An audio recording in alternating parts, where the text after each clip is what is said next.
অনেক বাস খাওয়ার পরে বুঝলাম কাছের মানুষরাই সর্বপ্রথম বেইমানি করে। জীবনে কত মানুষকে হাসিয়েছি, আর আজ আমি নিজেই হাসতে ভুলে গেছি। সময় খারাপ না গেলে জানতেই পারতাম না আমি যে এত একা। শখের বয়সে টাকার অভাব থাকবেই, হ্যাঁ ব্রো, এটাই বাস্তবতা। জীবন থেকে একটা জিনিস শিখেছি, চাইলেই কারোর আপন হওয়া যায় না।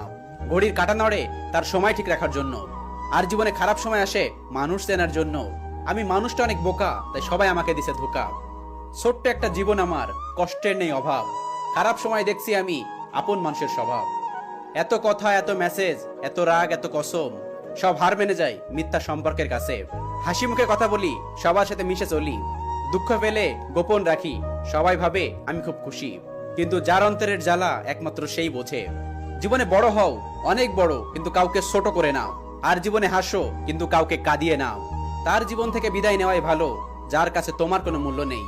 সারাদিন মন খারাপ করে থাকলেও খোঁজ নেওয়ার মতো কেউ নেই।